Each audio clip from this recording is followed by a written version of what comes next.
जय श्री राम। मंगल भवने अमंगल हारी, द्रवहु सुदशरथे अजिर बिहारी। जय सिया राम, जय जय सिया राम। दीन दयाल बिरधु संहारी, हरऊ नाथ मम संकट भारी। जय सिया राम, जय जय सिया राम। जय सिया राम, जय जय हनुमान। शूर्पणखा नाम वाली रावण की एक बहन थी जो सर्पिणी की भांति भयानक और दुष्ट हृदय की थी। वह एक बार पंचवटी में गई और दोनों राजकुमारों को देखकर काम से पीड़ित हो गई। काकभूषुंडी जी कहते हैं, हे गरुड़ जी, शूर्पणखा जैसी राक्षसी, धर्म ज्ञान शून्य, कामांध स्त्री मनोहर पुरुष को देखकर चाहे वह भाई, पिता, पुत्र ही हो, काम विहल हो जाती है और मन को नहीं रोक सकती। जैसे सूर्यकांत मणि सूर्य की ज्वाला से पिघल जाती है। वह सुंदर रूप बनाकर प्रभु के पास जाकर और बहुत मुस्कुराकर यह वचन बोली, ना तो तुम्हारे समान कोई पुरुष है, ना मेरे समान स्त्री। विधाता ने यह जोड़ा बहुत विचार कर रचा है। मेरे योग्य पुरुष संसार भर में नहीं है। मैंने तीनों लोकों में खोज देखा, इसी से मैं अब तक अविवाहित रही। अब तुमको देखकर कुछ मन बना है। सीता जी की ओर देखकर प्रभु श्री रामचंद्र जी ने कहा कि मेरा छोटा भाई कुमार है। तब वह लक्ष्मण जी के पास गई। लक्ष्मण जी उसे शत्रु की बहन समझकर और प्रभु की ओर देखकर कोमल वाणी में बोले, हे सुंदरी सुन, मैं तो उनका दास हूँ, मैं पराधीन हूँ, अतः तुम्हें सुख न मिलेगा। प्रभु समर्थ हैं, कौशलपुर के राजा हैं, वे जो कुछ करें उन्हें सब फबता है। सेवक सुख चाहे, भिखारी सम्मान चाहे, व्यसनी जिसे जुए शराब आदि का व्यसन हो, धन और व्यभिचारी अच्छी गति चाहे, लोभी यश चाहे और अभिमानी चारों फल अर्थ, धर्म, काम, मोक्ष चाहे, तो ये सब प्राणी आकाश को दुहकर दूध लेना चाहते हैं, अर्थात असंभव बात को संभव करना चाहते हैं। वह लौटकर फिर श्री राम जी के पास आई। प्रभु ने उसे फिर लक्ष्मण जी के पास भेज दिया। लक्ष्मण जी ने कहा, तुम्हें वही वरेगा जो प्रतिज्ञा करके लज्जा का त्याग कर देगा, अर्थात जो निपट निर्लज्ज होगा। तब वह खिसियाई हुई क्रुद्ध होकर श्री राम जी के पास गई और उसने अपना विकराल रूप प्रकट किया।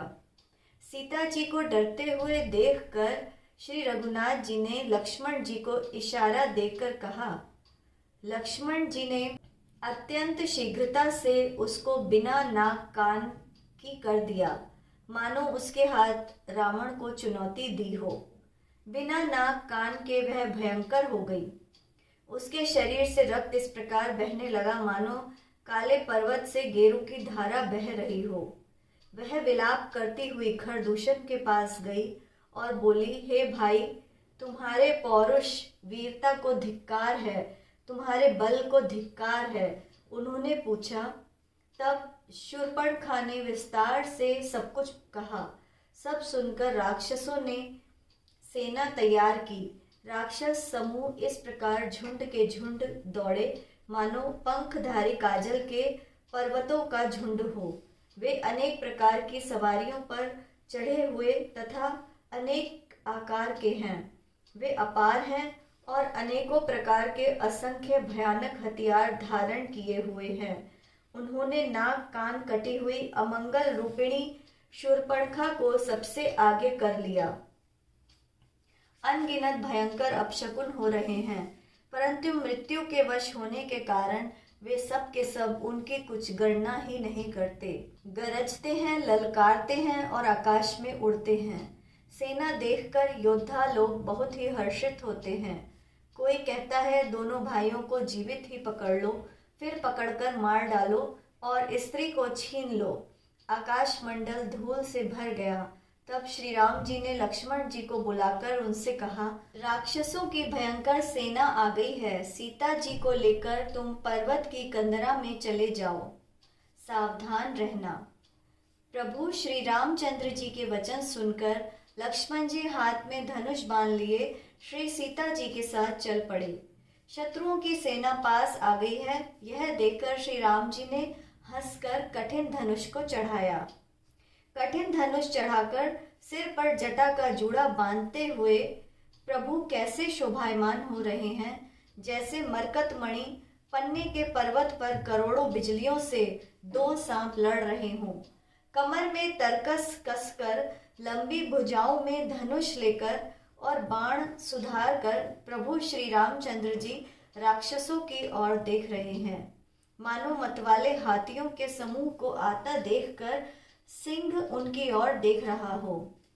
पकड़ो पकड़ो पुकारते हुए राक्षस योद्धा बड़ी तेजी से दौड़े हुए आए और उन्होंने श्री राम जी को चारों ओर से घेर लिया, जैसे उदयकालीन सूर्य को अकेला देखकर मंदेह नामक दैत्य घेर लेते हैं। प्रभु श्री रामचंद्र जी को देखकर राक्षसों की सेना थकित रह गई। उन पर बाण छोड़ने का साहस नहीं हुआ। मंत्री को बुलाकर खरदूषण ने कहा, यह राजकुमार कोई मनुष्यों का आभूषण है।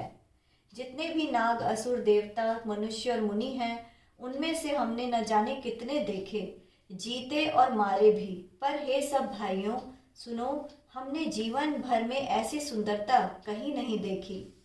यद्यपि इन्होंने हमारी बहन को कुरूप कर दिया, तथापि ये अनुपम पुरुष वध करने योग्य नहीं है।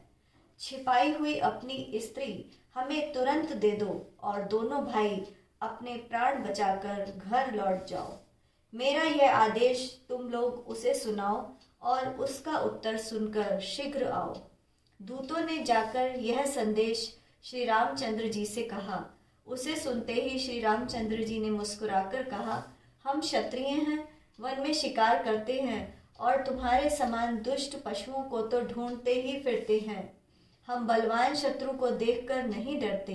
यदि लड़ना चाहें तो एक बार तो हम काल से भी लड़ सकते हैं। यद्यपि हम मनुष्य हैं, परंतु हैं दुष्टों को दंड देने वाले हैं। यदि शक्ति न हो तो घर लौट जाओ। संग्राम में पीठ दिखाने वाले किसी का मैं वध नहीं करता। रण में चढ़ आकर कपट चतुराई करना और शत्रु पर दया दिखाना तो बहुत बड़ी कायरता है। दूतों ने लौटकर तुरंत सब बातें कही, जिन्हें सुनकर खरदूषण का हृदय जलने लगा। मंगल भवने अमंगल हारी, प्रभु सुदशरथ अजिर बिहारी। जय सिया राम, जय जय सिया राम। दीन दयाल बिरदु संभारी, हरऊ नाथ मम संकट भारी। जय सिया राम, जय जय सिया राम। जय सिया राम, जय जय हनुमान। जय श्री राम।